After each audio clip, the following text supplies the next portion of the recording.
Hey everyone, Adam here. Hope you're all well. Welcome back to part 2 of this presentation on gamification. What is it and how can it help us achieve more? Before I go on, I really wanted to extend my thanks and gratitude to everybody that gave me feedback on part 1 of this presentation series.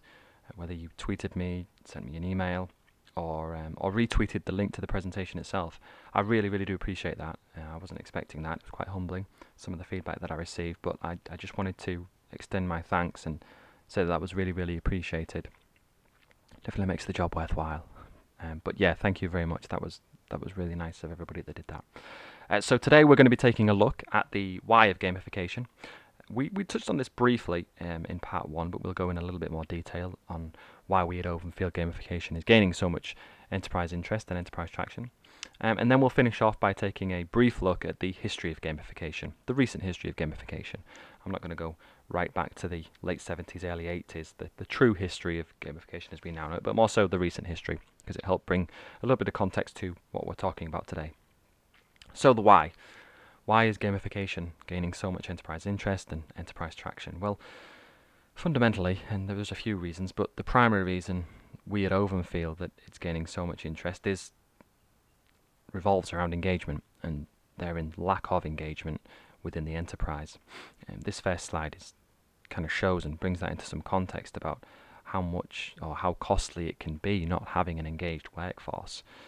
$370 billion annually. That was quite a surprising figure when I first came across it. I mean, engagement's been something that I've been looking at ever since I undertook my role as a research analyst, because I think it's important. And we look at the next slide. In the realms of IT service management, we talk a lot about technology, and technology is obviously becoming much more intelligent. We talk a lot about process. We're starting to talk a lot more about people too, which is encouraging. But engagement can be the layer that brings these things together, because we can talk about these things disparately, but we need to really focus and consider on how people are engaged in the use of technology and how people are engaged in the use of process. Traditionally, technology is a great example of this. When enterprises gain a new piece of technology, there's sometimes that assumption that once it's installed, you're going to get maximum utilization out of it, and that's not the case. And as this slide shows, and I've circled that figure there, 50% don't adopt your enterprise software. This goes as evidence to show that you can't just implement a new tool or you can't just implement new technology and expect people to embrace it. It's really important that in using that technology, it's engaging, and I think I'm not an Apple fanboy, but I think iOS is a great example of that. Apple's hardware isn't the most sophisticated, it isn't the most advanced, but iPhones are so successful because iOS as an operating system, it's a very engaging platform. The second kind of statistic I want to draw your attention to on this slide is the one just below that one. The 88% do not use your social software. Again, another really surprising figure, but an important one, because when we're talking about enterprise social networks, and these are gaining increased traction within the enterprise, the true value of an enterprise social network comes from people using it, comes from people contributing to it, comes from people commenting on it. So that figure is detrimental to the overall objective of implementing that enterprise social network. And I think the message here is that we can't just implement technology, or we can't just announce that we're going to align with a certain best practice process and expect people to embrace it or to be engaged with it instantly. Technologies traditionally have obviously been developed to achieve a specific purpose, and that's great, that's fair enough, there's nothing wrong with that. But increasingly now, and this is kind of a knock-on effect of IT consumerization, technologies are now being developed with engagement in mind. And in the IT service management space especially, and a lot of vendor solutions that I've taken a look at recently, they're really focusing not specifically on gamification, although many are, but a lot of them on the user interface, making it a little bit more simplistic, making it more engaging, but without sacrificing any of the key features. And I think this is kind of a sign of the times, so to speak, about how IT service management technologies are evolving, but how enterprise technologies are evolving as a whole also. So just if we can briefly summarize now on some of the key points that we've discussed in this part of the presentation, but also in part one of the presentation the key benefits of gamification and how it can help us. So it can really help improve employee productivity, fundamentally as a result of tying much more intrinsic incentivization to duties that employees or tasks that customers may undertake on a regular basis. So we looked at common game elements such as points, badges and leaderboards, and how they can be really incentivizing for people. Engagement is another key benefit of gamification. We've spoke a lot about that today. It's kind of the number one reason that we've identified why gamification is gaining so much enterprise traction. And engagement is key in improving and increasing software utilization. We looked at a few examples, but in better engaging people in the use of software, we're then going to be hopefully increasing the uptake in use of it, and obviously the subsequent value that we gain from it. We took a look at quests in part one of the presentation. This was the Fitocracy example. And quests are not just something that need to be undertaken by an individual. Quests can embody the efforts of a group of people. So in that respect, quests are a game element that can really help better unify efforts around a specific objective.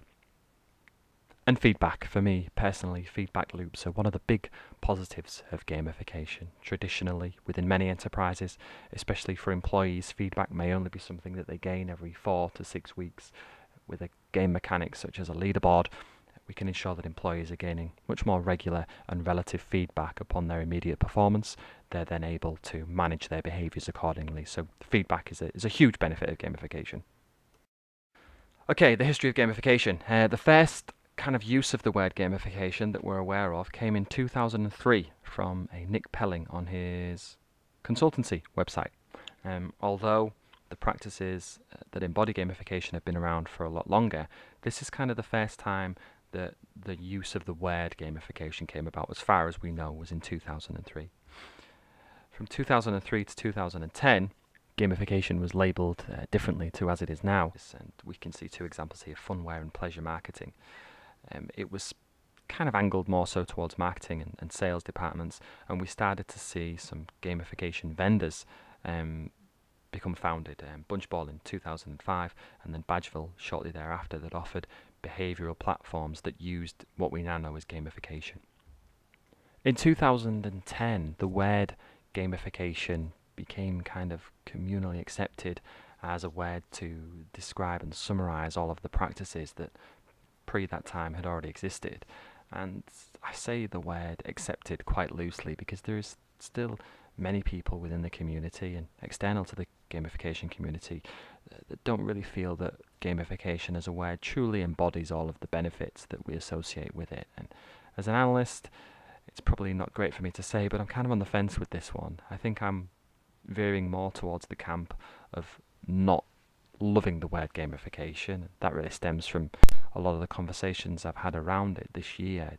A lot of people that are skeptical about gamification are often skeptical of the word itself. So we will see if this evolves to be known as something else in the future. But I think in terms of the immediate foreseeable future, gamification, it will stick. It won't be known as anything else anytime soon.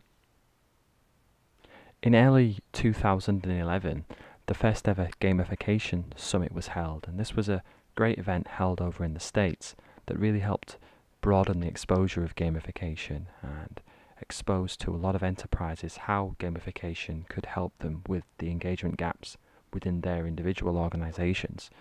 The 2 people that you see on this slide, the first is Gabe Zickerman on the left there.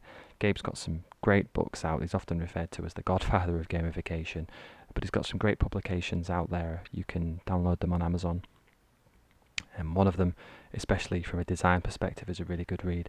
And then Jane McGonigal on the right, she has a book released called Reality is Broken, and she speaks about how, not gamification because she's not an advocate of the word gamification, but how games can help us fix what's wrong with reality. Again, another really insightful and interesting read that I highly recommend that you check out if you've got the time.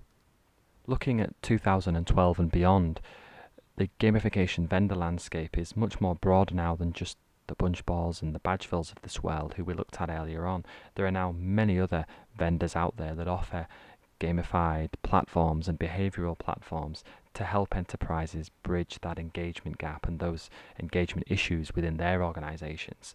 And from a customer perspective, customers that are using game mechanics and game elements and behavior platforms provided by these vendors continues to increase. This is an example slide from Badgeville showing Badgeville's customers, and you can see there that it stretches across verticals. Many different customers taking advantage of gamification, and this is continually increasing.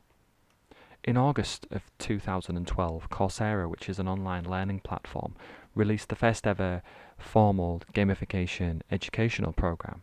This was just an online course that you can sit, but it helps you understand gamification on a much more granular level and from many different perspectives. There's some great use cases in that course, and the interest was phenomenal. You can see there 85,000 registrants at last count, which is just incredible. I believe the course is running again at the beginning of 2013. So if you do have any interest in understanding gamification on a much more granular level, I highly recommend that you register your interest to that as soon as possible. It was a really, really great course, and I highly recommend it. Alright, so that pretty much wraps us up for part 2. I want to again extend my thanks to everybody that's listening in on these presentations. I really do appreciate you taking the time out, and I'm hopeful that you're learning something at least. In part 3, we're going to be looking at some examples of gamification, predominantly in the consumer space, so these may be applications or experiences that you're using now or may have used in the past that are gamified, and we'll be looking at how gamification has given these applications an advantage, especially relating to engagement. So again, thank you very much for taking the time out today, and I will speak to you again soon.